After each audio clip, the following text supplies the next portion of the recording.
안녕하세요. 시청자 여러분께 건강 솔루션을 전해드리는 TV닥터 처방전 이승재입니다. 당뇨하면 노년층에서 주로 걸리는 병이다, 이런 인식이 있는데요. 요즘에는 젊은 층에서도 급증하고 있다고 합니다. 그 이유가 뭔지 오늘 이 시간 젊은 당뇨의 원인과 치료에 대해서 알아보겠습니다. 내분비내과 전문의 이혜원 선생님과 함께합니다. 안녕하세요. 안녕하세요. 네, 선생님. 요즘 젊은 층에서도 당뇨 환자가 그렇게 많이 나타난다면서요? 네, 대한당뇨병학회에서 발표한 자료에 따르면 2018년 기준 우리나라 30대 이상 성인 약 7명 중에 1명인 13.8%가 당뇨로 진단이 되었고 65세 이상 성인에서는 27.6%, 약 10명 중에 3명이 당뇨로 진단되었습니다. 30세 이상 당뇨 환자는 494만 명, 약 500만 명으로 추정이 되며 이는 우리나라 전체 인구 10명 중에 1명이 당뇨라는 이야기입니다. 10명 중에 1명이요? 네. 사실 당뇨라고 하면 예전엔 나이가 들어서 발병하는 질환이라고 알려져 있었는데 최근에는 젊은 층에서도 유병률이 급격하게 증가해서 30대 이상에서는 24만 명, 약 3.5%가 이미 당뇨로 진단을 받았고 40대에서는 71만 명이 당뇨로 진단을 받았다고 합니다. 30, 40대도 생각보다 정말로 많이 당뇨 진단을 받았네요. 네, 혈당이 어느 정도여야 이렇게 당뇨로 진단을 받나 그게 참 궁금하거든요. 당뇨병으로 진단받는 혈당 수치 얼마인가요? 혈당 검사는 병원에서 체열하는 정맥혈을 기준으로 합니다. 네. 당뇨병의 진단 기준은 8시간 이상 공복 후 혈당이 126 이상 또는 75g 경구 포도당 부화 2시간 후 혈당이 200 이상 또는 3개월간의 평균 혈당을 반영하는 당화 혈색소가 6.5% 이상이거나 다음, 당뇨, 체중 감소 등 당뇨병의 전형적인 증상이 있으면서 무작위 혈당이 200 이상인 경우에 진단할 수 있습니다. 정확한 진단은 전문의의 도움을 받으면 좋겠습니다. 선생님, 당뇨 대체 왜 생기는 건가요? 당뇨병 발병에는 유전적인 원인과 환경적인 원인이 복합적으로 작용합니다. 양쪽 부모님에게 모두 당뇨가 있는 경우에는 자녀에게 당뇨병이 발병할 확률은 50% 정도로 알려져 있고 한쪽 부모에게 당뇨가 있다면 자녀에게 당뇨병이 생길 확률은 20에서 30% 정도로 알려져 있어서 유전적인 영향도 분명히 있습니다. 하지만 최근 당뇨병은 지역, 인종, 나라별 경제 격차에 상관없이 전 세계적으로 계속 증가하고 있어서 최근에 당뇨병이 증가하는 원인에는 환경적인 원인, 즉 현대인의 생활 습관, 기름진 음식, 단 음식을 많이 먹고 덜 움직이고 비만, 특히 복부 비만이 증가하여 스트레스를 많이 받는 등의 이유로 인슐린 저항성이 증가되어 발병하는 것이 더 큰 비중을 차지한다고 할 수 있겠습니다. 그렇군요. 유전과 스트레스, 식습관 이런 것들이 영향을 주는 것 같은데요. 젊은 층에서 당뇨가 생기면 특히 더 주의해야 한다고 하던데 그 이유가 뭔지 좀 궁금하거든요.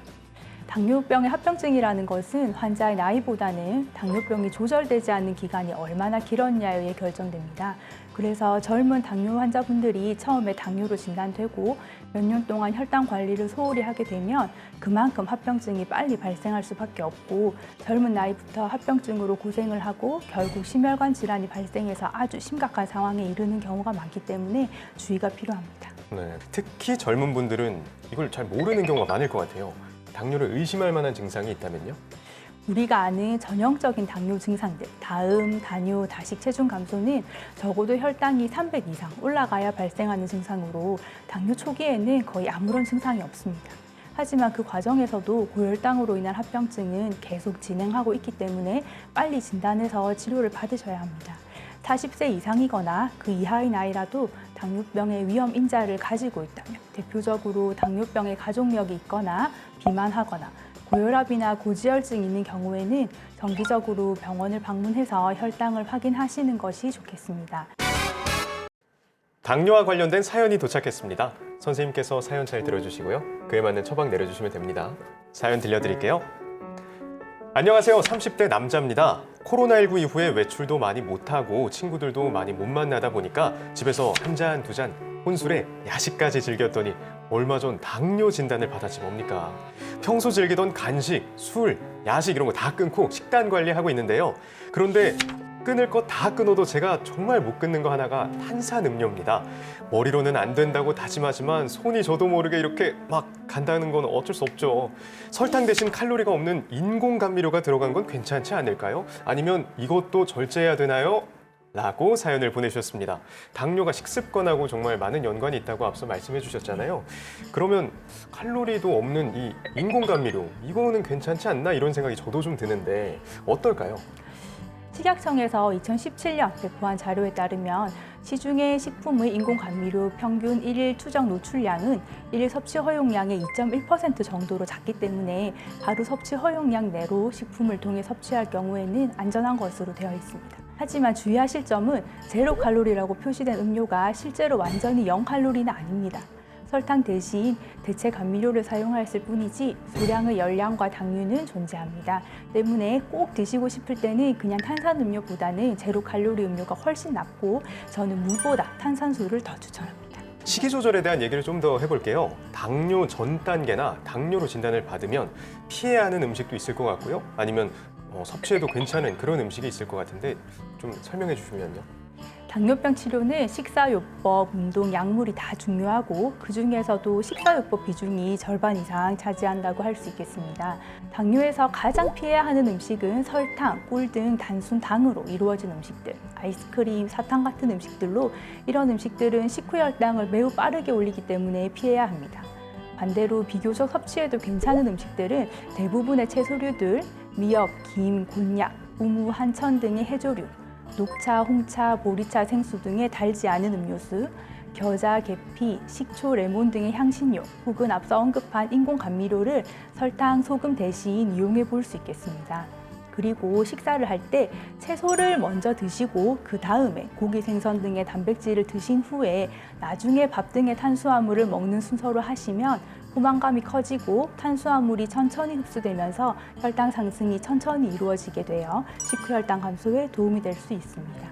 들어보니까 뭐 대부분의 채소는 괜찮고 뭐 차를 마시거나 또 식사를 하실 때 채소를 먼저 드시고 이런 몇 가지 팁들을 주셨네요. 네, 혹시 당뇨 진단을 받으면 당뇨약을 평생 먹으면서 살아야 되나? 이것도 좀 궁금해요. 당뇨는 평생 관리하는 병이지만 중증도에 따라 특히 초기 당뇨인 경우에는 본인의 노력 여하에 따라 약제를 안 쓸 수도 끊어볼 수도 있습니다.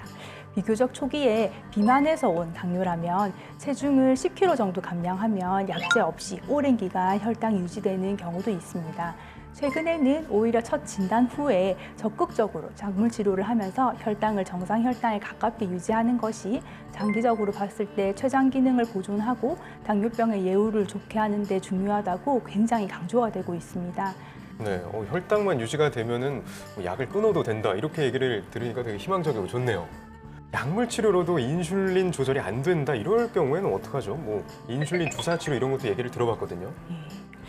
인슐린 주사는 췌장의 베타세포에서 인슐린이 만들어지지 않아서 생기는 1형 당뇨에서는 반드시 필요합니다.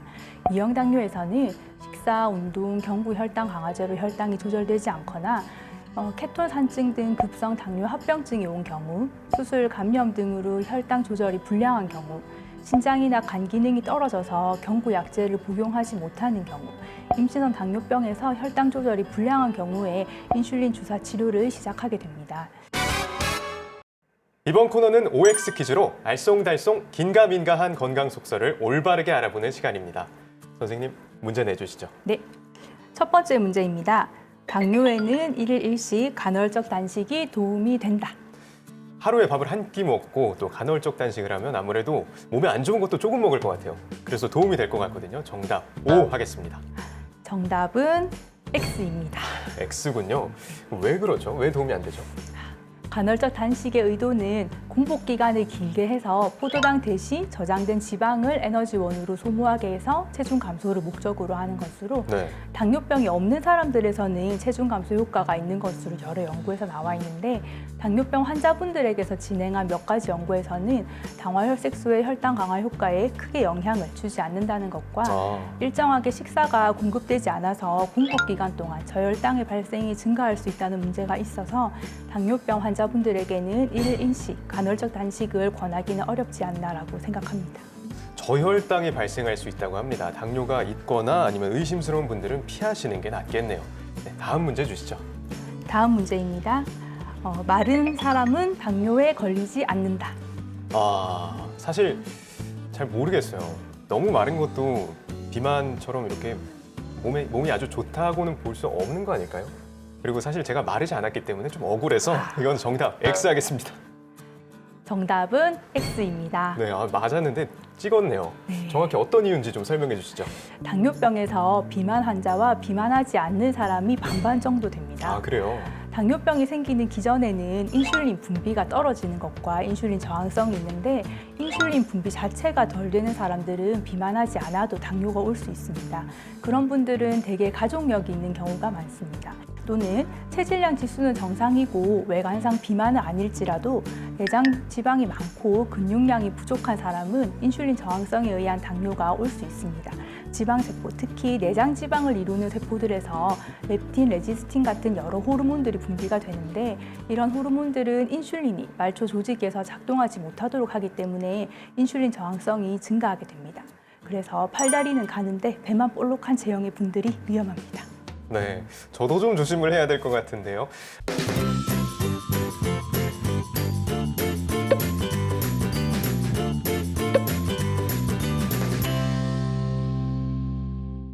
TV닥터 처방전 벌써 마칠 시간이 됐습니다. 마지막으로 한 말씀 부탁드립니다. 당뇨 환자의 삶의 방식은 건강한 삶의 방식과 같습니다. 운동, 식이 등 생활 습관 개선 자체가 너무 본인 삶에 스트레스가 되지 않도록 난 어차피 오랫동안 건강하게 잘 살 거니까 좀 더 규칙적이고 건강한 삶을 남들보다 조금 더 일찍 시작했다는 마음으로 당뇨 치료를 하시면 좋겠습니다. 네, 선생님 오늘 말씀 감사합니다. 감사합니다. 다음 주에도 유익한 주제로 돌아오겠습니다. 대한민국 모두가 건강해지는 그날까지 TV닥터 처방전 다음 주에 만나요.